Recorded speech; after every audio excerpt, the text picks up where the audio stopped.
जी अस्सलाम वालेकुम। हम 10th की मैथ का फर्स्ट क्वेश्चन पार्ट कर चुके थे। अब हम सेकंड पार्ट की तरफ मुड़ते हैं। 1.1 का सेकंड पार्ट, एक्सरसाइज नंबर 1.1 का सेकंड पार्ट है ये, फैक्टराइजेशन। हम सॉल्व करने से पहले ये समझते हैं कि हमारे पास फैक्टराइजेशन होती क्या है। बेसिकली फैक्टराइजेशन का मतलब होता है कि हमने उसके पेयर बनाने हैं, उसके जोड़े बनाने हैं, ताकि इस इक्वेशन को मज़ीद रिड्यूस किया जा सके। इनके मज़ीद फैक्टर बता दिए जाएँ कि क्या दो फैक्टर आएंगे जिन्हें हम मल्टीप्लाई करें तो ये हमारे पास पूरी की पूरी इक्वेशन बन जाते।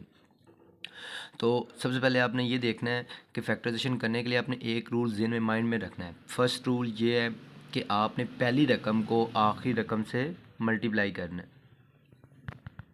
फर्स्ट रकम को आखिरी रकम से आपने मल्टीप्लाई करना है। सबसे पहले आपने फर्स्ट रकम को मल्टीप्लाई करना है आखिरी रकम के साथ। देखो, हमने इस कहने का मकसद ये नहीं है कि फ़र्स्ट रकम हमारे पास एक्स स्क्वायर हमने 20x स्क्वायर बना दे, नहीं। हमारा मकसद ये है कि इसका जो कांस्टेंट इसके साथ जो होगी हमारे पास वैल्यू, एक्स स्क्वायर के साथ जो वैल्यू इस वक्त को 1 है, अगर किसी के साथ कोई वैल्यू नहीं होती तो वो 1 होती है। हमने 1 को 20 के साथ ज़रब देनी है, तो हमारे पास जवाब आया 20। हमारे पास जवाब आया 20। एक हमारे पास ये होगा।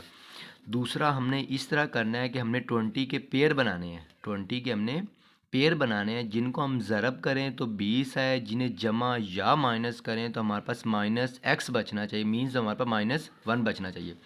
अब देखो, हमने 1 पहली रकम को आखिरी रकम से हमने ज़रब किया तो 20 आ गया।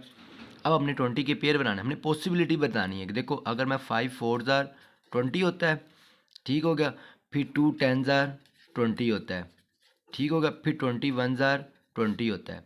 इसके अलावा 20 की कोई पॉसिबिलिटी नहीं है, मेरे ख्याल के मुताबिक तो नहीं है। देखो, अगर आपके पास 20 है, 5 ज़रब 4 करते तो 20 आता है। हाँ जी, मेरी पहली कंडीशन ट्रू होगी कि मेरे पास 20 आ रहा है। दूसरी मेरी कंडीशन ये है कि अगर 4 या 5 में से मैं कोई रकम जमा या माइनस करूँ, अगर मैं जमा करता हूँ तो 9 बनता है, 5 4 मेरे पास 9 बनता है। अगर मैं माइनस करूँ, अगर इसमें से मैं रकम माइनस करूं तो देखो, इसमें मेरे पास -1 बचता है। अगर मैं बड़ी रकम के साथ माइनस लगा दूं और जमा का 4 कर दूं, 5 चौका 20, अगर जमा या माइनस करूं तो -1 आता है। तो मीन्स मेरे पास एक फैक्टर बन गया। वो फैक्टर क्या हुआ मेरे पास कि मैं 5 को 4 से ज़रब दूं तो 20 आता है, अगर 5 को 4 में से माइनस करूं तो मेरे पास -1 बचता है। ये हमारे पास फैक्टराइजेशन होती है। देखे देखे आपका सवाल ये भी था कि हमने 10 दूना 20 होता है, ये भी तो 20 ही होता है, 20 ही कम 20, ये भी तो 20 है। देखो, हमने दो पॉसिबिलिटी हैं। पहली ये रूल था कि पहली रकम को आखिरी रकम से हमने ज़रब दी, कितना जवाब आया 20। फिर दूसरी हमारे पास पॉसिबिलिटी ये थी कि जो 20 के दो जोड़े आपने ऐसे बनाने हैं जिन्हें आपने ज़रब करें तो 20 आए, जमा या माइनस करें तो -1 आना चाहिए। देखें, अब मैं पहले पेयर को कर चुका हूँ, दूसरे पेयर को देखो। अगर मैंने जमा करता हूँ तो 12 आता है, अगर इनमें माइनस करूँ तो 8 आता है। ठीक, अलामत मैं अपनी मर्ज़ी की कर सकता हूँ, क्योंकि मैं बड़ी रकम के साथ अलामत लगा दूँ तो वही अलामत आ जाएगी। देखो, 12 नहीं मुझे चाहिए, मुझे तो चाहिए -1, तो मीन्स ये मेरे पास फैक्टर नहीं बन सकता। अब इस नीचे वाले देखो, 20 ही कम 20 होता है। देखो, अगर 20 में 1 जमा करेंगे तो 21 हो जाएगा, अगर माइनस करेंगे तो 19 हो जाएगा। तो मीन ना मुझे 19 चाहिए ना मुझे 21 चाहिए, मुझे तो चाहिए था 1। तो मीन्स मेरे पास कौन सा फैक्टर बनेगा? देखो, x की पावर 4 -5x प्लस का 4 -20 इज इक्वल टू 0। देखो, 5 चौका 20, और अगर -5 में से अगर मैं प्लस का 4 निकाल दूँ तो -1 बचता है। ठीक होगा, मीन मेरी फैक्टराइजेशन ठीक होगी। नंबर 1। नंबर 2, फिर आपने अलामतों को ज़रब देनी है कि लास्ट वाली अलामत बने, जमा माइनस माइनस, तो मीन ये मेरे पास अलामत भी ट्रू होगी। इसकी तीन चार चीज़ें आपने देखनी है। देखो, इन पहली रकमों में से कॉमन, फिर लास्ट दो रकमों में से कॉमन, इन दोनों में से कॉमन क्या आ रहा है? x, तो ये बचेगा x -5। इन दोनों में क्या आ रहा है? +4, क्योंकि 5x आपने 4 का डबल पढ़ना है कि 20 है, तो 5 चौका 20। देखो, अगर आपके पास ब्रैकेटों का जवाब सेम आ जाए, अगर ब्रैकेटों का जवाब सेम आ जाए तो आपकी फैक्टराइजेशन ट्रू हो जाती है, मतलब फैक्टराइजेशन हो जाती है। तो x -5 एक दफ़ा आपने ब्रैकेटों वाला लिख लेना है, और एक दफ़ा ब्रैकेटों के बाहर वाली जो रकमें आपने वो लिख लेनी है, इज़ इक्वल टू 0। अगर आप हमें x चाहिए तो 4 वहाँ जाके माइनस का 4, और अगर हमें 5 चाहिए यहाँ पर तो वहाँ जाके x माइनस था तो वहाँ जाके प्लस का 5 होगा। ठीक होगा। अब अगले नेक्स्ट सवाल को देखो। अगला सवाल हमें पास देखो, हमें सबसे पहले हमें फैक्टराइजेशन बनाने के लिए हमें पास कोऑर्डिनेट्स इक्वेशन होना लाजमी, मीन इस टाइप में हमारे पास क्वेश्चन होना लाजमी। तो मीन्स हम सबसे पहले इससे तरतीब देंगे। देखो, ये 3x² वैसे का वैसे ही। देखो अब y क्या हो रहा है, अंदर मल्टीप्लाई हो रहा है, तो y मल्टीप्लाई करो तो y की 2 माइनस 5y। देखो जब ज़रब होती है ना तो सेम ज़रब होती है, मतलब y को y से ज़रब देंगे तो एक और एक जमा पावर इनकी जमा हो जाती है, तो y की 2 हो जाएगा और -5y वैसे का वैसे ही आ जाएगा। देखो ये 3 मतलब इस सारी रकम को तरतीब इधर ले आऊँ, बड़ी रकम की तरफ ले आऊँ, तो ये हो जाएगा 3y की 2 माइनस वाई, क्योंकि यहाँ के माइनस हो जाएगा और जो अलामतें चेंज हो जाएंगी तो 5y इज इक्वल टू 0। देखो ये भी y की 2 है, ये भी y की 2 है, ये रकम एक जमा की है, एक रकम माइनस की, तो मीन जिन्हें मैं जमा या माइनस कर सकता हूँ तो करो। 3 में से मैं 1 निकाल दूँ तो पीछे कितना बचेगा, 2y की 2 plus 5y is equal to 0। अब देखो इसकी फैक्टराइजेशन क्या होनी, इनमें से कॉमन देखो, क्या कोई कॉमन आ रहा है?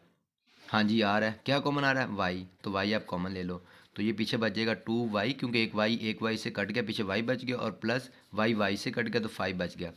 तो y एक रकम तो ज़ीरो हो जाएगी, क्योंकि y इक्वल टू ज़ीरो, ये ज़ीरो, और दूसरी रकम भी हमने इक्वल टू ज़ीरो रखना था, तो 2y plus 5 is equal to zero, और 2y इज इक्वल टू 5 वहाँ जाके माइनस, और हमें y चाहिए, y के साथ जो भी रकम होगी हम उसे डिवाइड कर देंगे, तो y इज इक्वल टू -5/2। ठीक होगा। हमारा ये फैक्टराइजेशन का आखिरी सवाल है अकॉर्डिंग टू ALP के अंदर। देखें अब हमारे पास ये कंडीशन है, उसने हमें कह दिया कि सॉल्व, आपने इसे सॉल्व करना है बाय फैक्टराइजेशन, बाय फैक्टराइजेशन। देखो अब फैक्टराइजेशन मैंने आपको यही बताई थी कि सबसे पहले आपके पास कंडीशन क्या होना ज़रूरी है, क्वाड्रेटिक्स। तो क्वाड्रेटिक्स इक्वेशन हमें पता होनी चाहिए कि ax की 2 प्लस bx प्लस c, ये हमारे पास क्वाड्रेटिक्स इक्वेशन है, मतलब इस फॉर्म में हमें क्वेश्चन को लाना है हर सूरत। यहाँ अलामतें चेंज हो सकती हैं लेकिन वैल्यू भी चेंज हो सकती है, लेकिन आनी इसी तरतीब से चाहिए।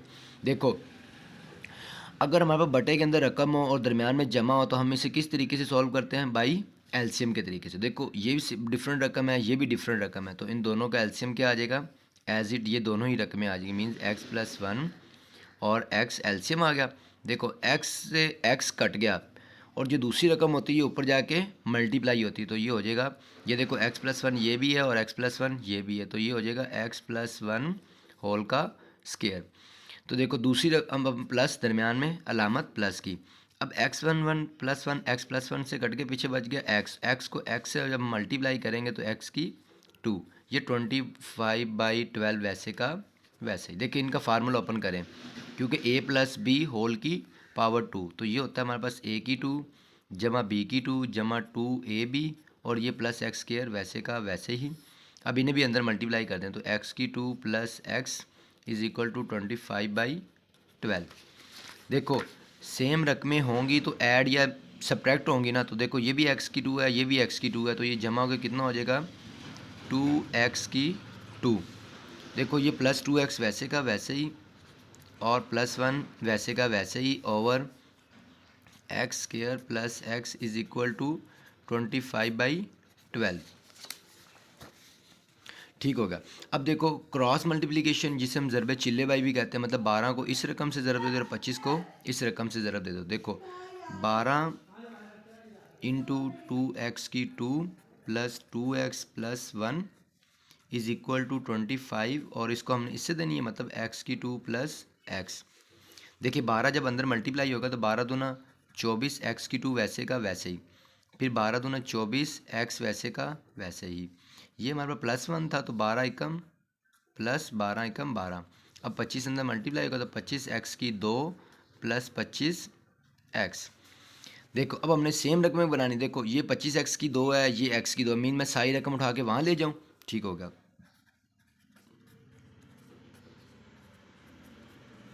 तो अलामतें चेंज हो जाएंगी दूसरी साइड पे जाते ही, x की 2 हो जाएगा, ये -24x हो जाएगा, ये -12 इज इक्वल टू 0। ठीक होगा। अब देखो ये भी x की 2 है, ये भी x की 2 है, अब रकमें डिफरेंट है, हमें कोई गर्ज नहीं। देखो ये 25 है जमा का, ये माइनस का 24 है, तो अलामत बड़ी रकम की मतलब जमा की, और 25 में से 24 चले गए पीछे कितना बन जाता है 1, मतलब x की 2।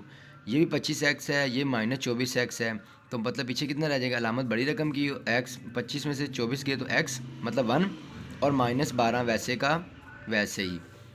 ठीक हो गया। अब ये हमारे पास बन गई क्वाड्रेटिक इक्वेशन। अब अपने इस पे हमने अप्लाई करना है हमारा फैक्टराइजेशन। देखो फैक्टराइजेशन के लिए मैंने आपसे कहा था कि आपने पहली रकम को आखिरी रकम से ज़रब देनी, एक्स के साथ जो रकम है वो उससे देनी है, मतलब 1।